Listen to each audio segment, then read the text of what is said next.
E a Agência Nacional de Telecomunicações, a Anatel, publicou no Diário Oficial da União de hoje uma série de medidas para coibir a venda online de celulares sem certificação de uso no país.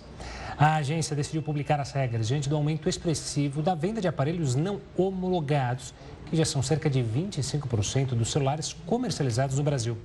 Para se ter uma ideia, no primeiro trimestre deste ano, foram vendidos quase 3 milhões de celulares não homologados. De acordo com as regras publicadas pela Anatel, as empresas que vendem celulares em sites ou aplicativos devem incluir o número do código de homologação do aparelho no anúncio de venda, além de verificar se o código corresponde ao da base de dados da Anatel. Caso haja alguma discrepância, o aparelho não deve ser vendido. A agência informou ainda ter um sistema para fiscalizar os anúncios dos aparelhos irregulares. A empresa que não seguir as novas determinações no prazo de 15 dias será multada em R$ 200 mil por dia. Quem vai tirar todas as nossas dúvidas sobre esse assunto é o advogado especializado em defesa do consumidor, Alexandre Rolfe de Moraes. Olá, Alexandre, boa noite. Seja muito bem-vindo ao Jornal da Record News. Olá, Renata, Gustavo, boa noite. Boa noite também à nossa audiência. Alexandre, explica pra gente o que são esses aparelhos não homologados e como que eu faço para saber se o meu celular tem o selo da Anatel. Pois é, Renata, com as novas modalidades de negócio, nós temos hoje esses grandes centros de venda, os marketplaces, são plataformas que aproximam quem tem um e-commerce, uma lojinha, e passam a vender ali todo tipo de produto. Lembrando que eu acho que está em cerca de 78% a venda de eletrônicos na internet. Ela é muito alta. E com isso aparece o famoso produto pirata ou fruto de descaminho ou contrabando. Eu reparei que no Carnaval, sucessivamente nos últimos anos, já fazem cerca de 10 anos, que o furto, o roubo de celulares é imenso. São centenas de milhares de aparelhos que são roubados ou furtados durante estas coletividades, essas festividades. Esses aparelhos têm voltado, muitos são até exportados. E aí vale lembrar que existe um número chamado EAN, European Article Number. É o número de artigo. As pessoas não costumam prestar muita atenção nisso, mas alguns países fora do Brasil recebem aparelhos com essa numeração, que é do mercado brasileiro, e colocam em seus mercados. Daí, esses aparelhos são, então, contrabandeados para fora e muitas vezes voltam para ser vendidos nessas lojas de marketplace. Valendo lembrar a todos, o nosso Código de Defesa do Consumidor equipara a responsabilidade do lojista, de quem ofertou, da plataforma, do marketplace. Todos são responsáveis pela qualidade e origem do produto perante o consumidor. E a Anatel está trabalhando nisso. Alexandre, você falou, né? Todos envolvidos. E o consumidor, ou seja, a gente fala sobre o aparelho, tem que ser homologado pela Anatel, mas a maioria das pessoas não tem a menor ideia. Imagino que uma ou outra vai saber o que é um celular homologado. Se tiver à venda, o anúncio está funcionando no ar, a partir depois dessas medidas anunciadas pela Anatel. O que eu, consumidor, posso fazer? Como eu me precaver? Se eu comprar, eu posso estar sendo conivente? Eu posso ser incriminado por algo? Como é que funciona isso? Excelente pergunta. O consumidor, ele adquire de boa fé. Ele não tem esse conhecimento todo técnico para avaliar. No momento que ele souber que o seu aparelho é pirata, que não consta homologação da Anatel, ele tem direito, a partir daquele momento, de entrar em contato com a plataforma, com o local onde ele adquiriu, registrar uma denúncia ali, comprei um produto pirata. Seja porque foi trocar a tela, colocar uma proteção e foi alertado, seja porque eu descobri agora mesmo. E a plataforma é responsável, sim.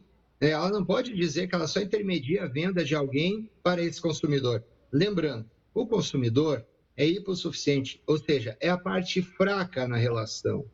O comerciante, o e-commerce, a lojinha que está vendendo dentro do marketplace, a própria plataforma, seja qual for, falamos de grandes plataformas, tem um player mundial aqui no Brasil, a Amazon, tem o Mercado Livre consolidado, todos eles têm canais de denúncia também e todos procuram resolver a situação. Quem não resolver, aí vai restar ao consumidor procurar o PROCON.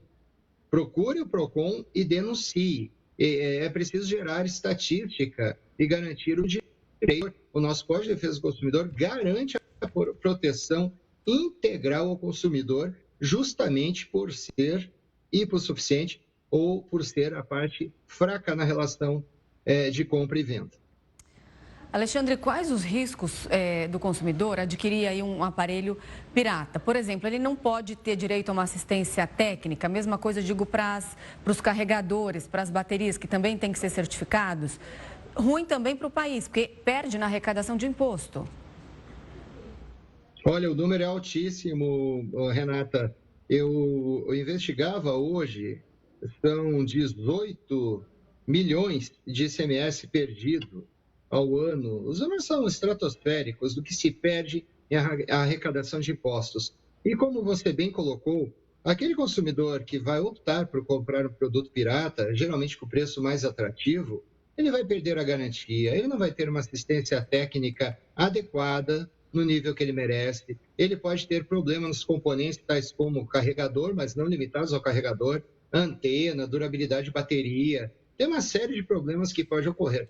Eu acho um péssimo negócio. Não importa o preço, existem lojas, comércio, nós vemos nas grandes capitais, lojinhas com celular usado. Quem for comprar um aparelho desse tipo, até porque tem loja séria trabalhando com isso, ela vai te exibir um termo de responsabilidade, te mostrando a origem, se responsabilizando pela procedência do aparelho.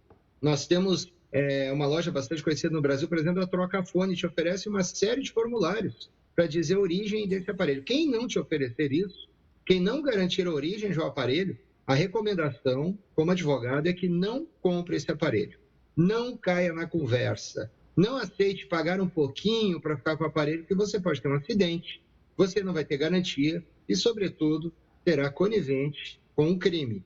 Lembrando, todo mundo gosta de um bom negócio, mas quando o negócio é muito bom, o santo desconfia. Quando a esmola é muito grande, o santo desconfia. Não caiam nessas para não incidir no crime de receptação, por exemplo. O Alexandre, as regras divulgadas pela Anatel chegam até a propor, em último caso, que grandes sites dos grandes marketplaces possam até sair do ar. O quanto que a gente pode acreditar que, de fato, não é uma lei, mas é uma regra, que essa lei, como a gente gosta de brincar, se a lei vai pegar ou não. Porque no Brasil tem aquela lei que pega e aquela lei que não pega, que ninguém liga e que continua funcionando. É possível acreditar que, de fato, esses grandes marketplaces vão parar de vender produtos piratas? Pois é, Gustavo, é uma excelente questão. Nós temos que botar a bola em jogo, como se diz. Agora, as autoridades regulatórias, tais como a Anatel, nós temos outras agências que regulam diversos aspectos da vida das pessoas. A Anvisa com medicamentos, a telefonia com a Anatel, tem agência para plano de saúde, tem agência de águas, agência de energia. O objetivo é que defenda as pessoas, os consumidores, apesar de que nem sempre sentimos isso na pele. Poucos contam com a proteção de uma agência regulatória. Eu, sinceramente, como advogado militante, espero que a regra pegue. Espero que sejam notificadas essas grandes plataformas de alcance mundial, tais como a Amazon, né? Outra maior da América Latina, que é o Mercado Livre. Eu espero que a regra pegue. E o que eu tenho visto nas plataformas, em alguns casos, é que eles se esforçam para retirar anúncios piratas quando denunciados. Anúncios que ofertam, por exemplo, licença de programa de computador a preço irrisório, R$10 uma licença. Assim que notificado por e-mail, eles tiram o link do ar. E depois o anunciante, o lojista, que vai dar as explicações se quiser anunciar naquela plataforma. Portanto, tem que começar de algum lugar, tem que haver, sim, a força punitiva de uma agência regulatória, e eu espero que desta vez esta lei pegue, que nós deixemos de ser conhecido como o país da lei que pega e que não pega. Infelizmente, essa é a realidade, é o que sentimos no nosso dia a dia.